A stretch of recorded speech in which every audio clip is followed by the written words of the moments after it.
Sebelum memulai pembelajaran kita hari ini, hendaknya kita mengucapkan basmalah bersama-sama. Bismillahirrahmanirrahim. Sekarang akan membahas HIV dan AIDS. Menurut kalian, ini HIV dan AIDS itu sama-sama virus atau bukan? Nggak tahu, saya laki-laki bu.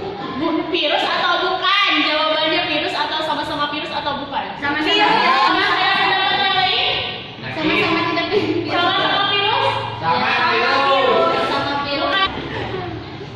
Jadi ini bukan sama-sama virus ya teman-teman. Ini yang satu ini adalah suatu virusnya, ini adalah penyakit. Jadi ini adalah virus dan ini penyakit. Penyakit AIDS ini adalah penyakit yang disebabkan oleh virus ini. Oh, begitu. Nah, ini AIDS ini bisa seseorang yang terinfeksi HIV bisa dikatakan AIDS itu bila sudah beberapa tahap baru orang yang terinfeksi bisa disebut penyakit AIDS. Bila orang yang pertama kali terkena infeksi virus HIV itu tidak disebut AIDS, tetapi disebut HIV dini, ya bukan AIDS. Ya. Jadi HIV itu singkatan, siapa yang tahu di sini singkatan dari HIV dan AIDS? Tidak. Singkatan HIV itu adalah Human Immunodeficiency Virus, sedangkan AIDS adalah Acquired Immunodeficiency Syndrome. Ini apa yang sama? Ini I-nya itu kan sama ya, yaitu apa? Ya, imun. Jadi intinya HIV ini adalah virus yang menyerang sistem kekebalan tubuh pada manusia atau sistem imun yang ada pada manusia.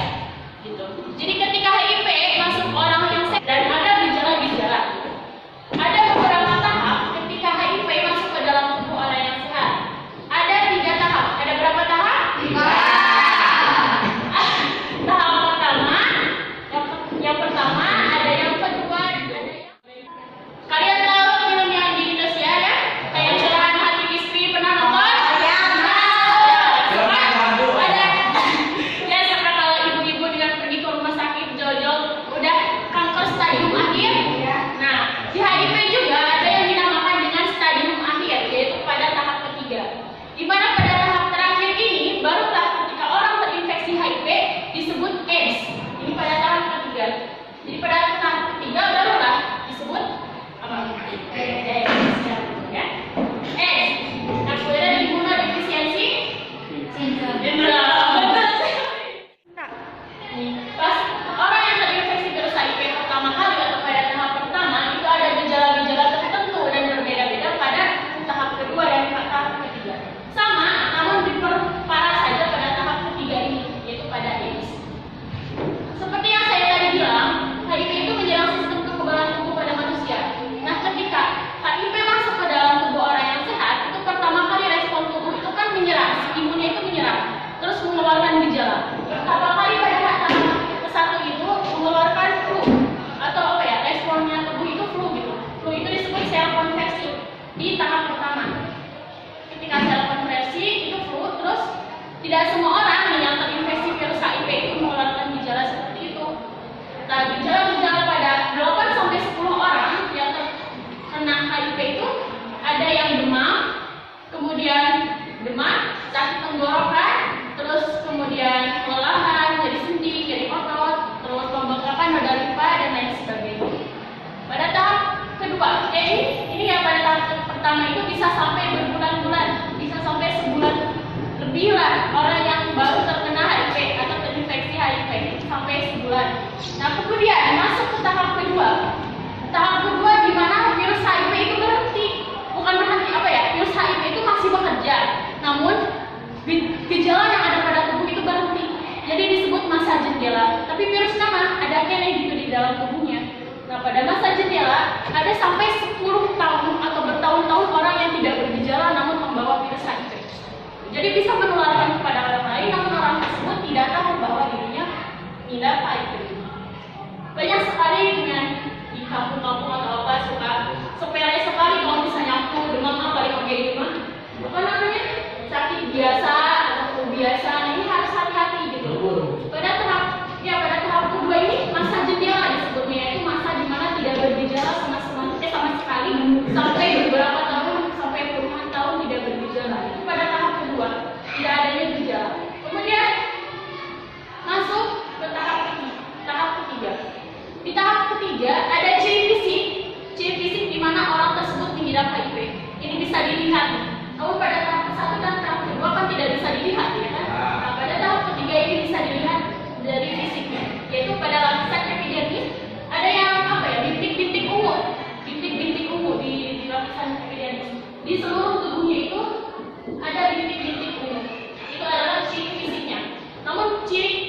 infeksinya atau gejala yang di dalamnya itu pada tahap ketiga atau edge ini apa? Imun yang ada di dalam tubuhnya itu sudah hilang sepenuhnya. Jadi penyakit serta infeksi yang ada di dalam tubuh itu akan lebih cepat menyebar gitu. Kan di dalam tubuh ya, di dalam tubuh kalau misalnya imun itu menyerang HIV, jadi contohnya HIV itu. Terus di sininya pasti ada penyakit gitu, penyakit yang ada di dalam tubuh tapi kita tidak tahu, misalnya atau ada yang tahu kayak kanker atau tuberkulosis. Kemudian dari menyerang ini, jadi si itu tak bagian imun gitu, jadi kita kalah pesat si itu nanti. Jadi si imun menyerang dia, kita terpasrang. Jadi makanya penyakit kalau misalnya ada HIV di dalam tubuh orang yang sehat, si penyakit yang ada di dalam tubuhnya itu bakal pesat perkembangannya teh. Jadi tidak apa ya, tidak diserang oleh imun. Akhir ya pada tahap ketiga. Menurut kalian ini ada obatnya atau tidak? Ada. Belum nemu. Ya betul sekali. Ini HIV ini, virus HIV ini, meskipun penyakit mematikan memang tidak ada obatnya. Jadi contohnya nih, HIV ini tidak ada obatnya, tetapi ada penanganannya. Kayak kalau ada penanganan tapi tidak bisa mengobati, itu buat apa kan ya? Jadi penanganan itu bukan untuk menyembuhkan HIV, tetapi penanganan itu untuk memperlambat. Seperti tadi kan ini sedang virus ya, sedang menyerang virus, terus ininya kan meningkat. Nah ketika ini meningkat, si imun meningkat, apa namanya? Penanganan itu yaitu untuk memperlambat penyakit ini. Jadi jadinya tidak berkembang dengan pesat. Untuk itu penanganan HIV bukan untuk mengobati HIV. Jadi HIV itu tidak ada obatnya. Sekarang buka HP-nya. Siapa yang bisa mengisi ke sini dapat nilai 100 dari Ibu. Buka cara penularan HIV.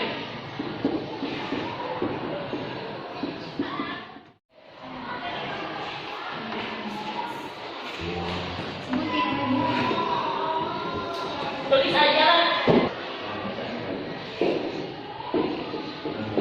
Rio Elsa. Saya mau. Oke, yang sampai istirahat. Tulis ya.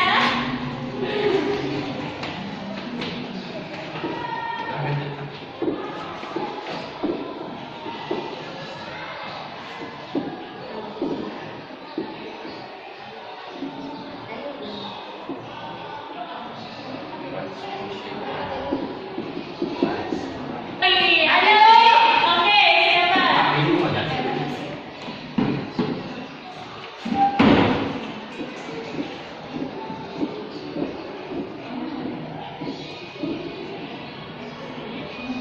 Lagi? Ayo 100 nilai. Oke, Eva.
pasti ke orang yang sehat itu langsung tertular gitu.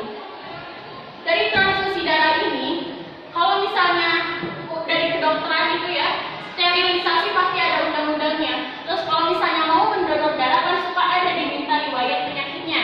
Nah pasti apa ya, selalulah terjaga keamanannya kalau dokter-dokter serta rumah sakit tertentu. Namun balik lagi pasti ada yang oknum yang tidak bertanggung jawab gitu, yang transfusi darah itu tidak sehat kemudian didonorkan kepada orang yang sehat. Terus sekarang yang terakhir yaitu 4, ASI kepada bayinya.